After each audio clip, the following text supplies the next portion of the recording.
hear me?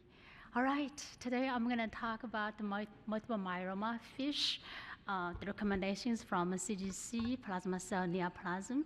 I'm presenting here on behalf of our working group. Oops, it's not moving. All right, this is the disclose. And the well-known multiple myeloma is a plasma cell neoplasm. As you can see on your right hand, these are plasma cells, and it is the second most common hematologic malignancy, about 35,000 new cases each year in USA. With a median diagnostic age of 65, but 2% got diagnosed at the younger age. With male predominance, also associated with a significant health disparity, with African American individuals have increased risk of MGUS and also multiple myeloma. Most of the patients remain incurable. So almost all the multiple myeloma cases have recurrent cytogenetic aberrations, and it is really cytogenetically heterogeneous, as you can see in this slide. There are two major categories for multiple myeloma, including primary abnormalities and secondary abnormalities.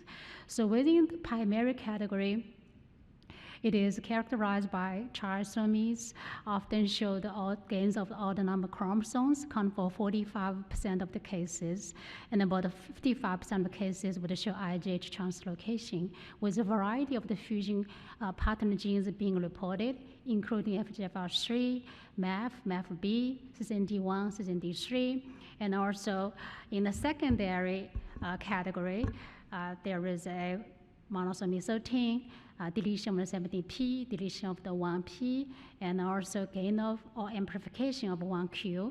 And recently, NCCN guideline actually included MYC translocation as a secondary event.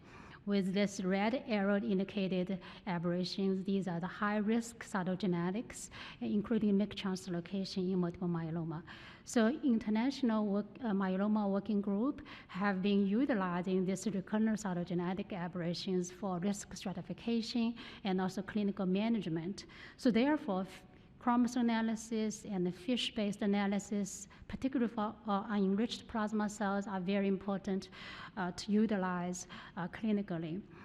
However, I think most of you guys know that overall 30% of the pathology reports show errors, and 9% of them actually can result in management modifications.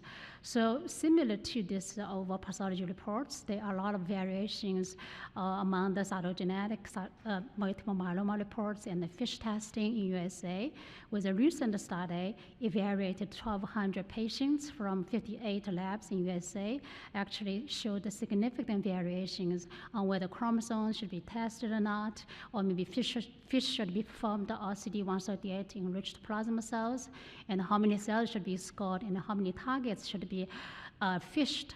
So some of the significant variations actually can impact risk stratification and our clinical management. So in order to assess these variations and also to assess the challenges, and we formed the CGC plasma cell neoplasms, a working group consists of lots of lab directors, many of them in the audience, and some of the oncologists. So what we did is we created a survey targeting the current multiple myeloma fish and chromosome testing. We wanted to see the clinical communities, what are their preferences, what are their challenges. In addition, we also performed a literature review and summarized the current value and the risk stratification of each recurrent cytogenetic abnormality. We propose clear solutions to improve standardization of the best multiple myeloma fish panel design and the reporting practice. Our aim is to potentially improve patient care. So we received 102 survey responders from 14 countries, represents 5 continents. As you can see on this slide, certainly most of the responders from USA, or I would say North America. So among these 102 responders, 80% come from the academic settings, 20% come from the community private practice. The black bars for academic centers, and the red one is a community center. So over half of these responders saw over 100 myeloma patients each year, and 30% saw 21 to 100 patients, multiple myeloma patients each year. This is the size of their clinic. So the next question we asked is, how often do you order chromosome analysis? About 60% of total responders to the chromosome analysis. As you can see from the private practice, they have intent to order more chromosome analysis concurrently with the FISH testing. About 20% of it, actually, they never order chromosome analysis. So the next question we asked, where do they perform the FISH testing? About 85% of the responders from academic centers, they utilize their own FISH within their institution. And among those private practice, 65%, they actually utilize reference laboratory. So the next key question we asked is, do you use CD138 plasma cell enrichment? So among the 95% of the responders, they do FISH in-house. Actually, they do enrichment.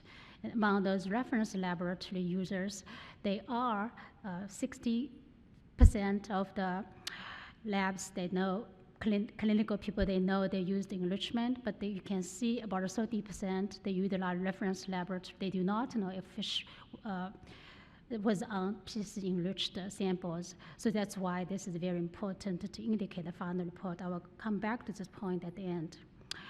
So the next question we ask is, how often do you order FISH at the initial diagnostic time?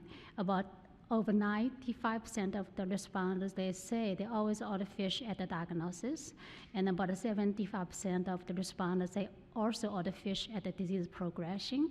Less frequently order FISH for assess of the treatment and also at the fixed time points.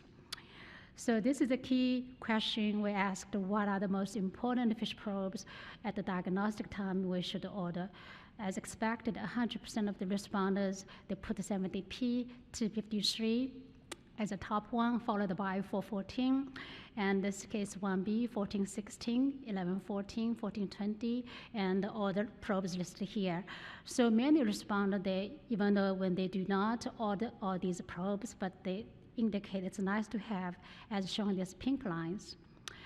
So for the follow-up studies, also as expected, the 17P and the 1PQ, these are the most commonly utilized FISH probes. And again, most responders indicated the rest of the probes on the y-axis is very nice to have. So in our survey, we also inserted one report. This is a challenge IHH variable results. We already know multiple myeloma, they're very cytogenetically heterogeneous, and then this is indeed a very challenging case. As expected, only had 22% of responders interpret the results correctly. However, when we actually clarified the report and also inserted the results summary, enhanced the interpretation, the overall satisfaction to the FISH report was improved from 65 to over 80%. So based on the survey results and also literature review and also public guidelines, we sort of proposed a multiple myeloma FISH testing algorithm or panel design as shown here.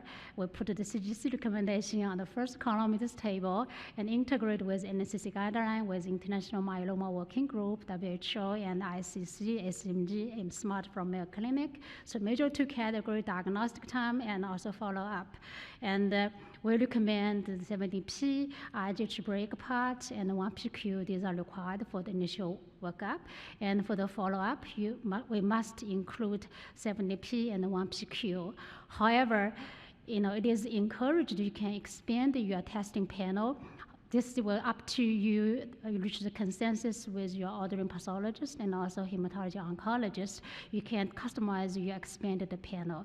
For example, at the Northwestern, we do all the probes listed here and also additionals.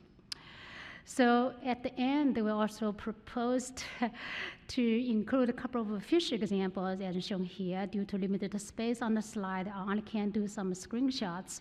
So there are a few points I want to emphasize here. First of all, what kind of sample being tested, the cell types particularly. So this case, if you're enriched, you want to highlight enriched plasma cells and also maybe cultured bone marrow cells or bone marrow smears.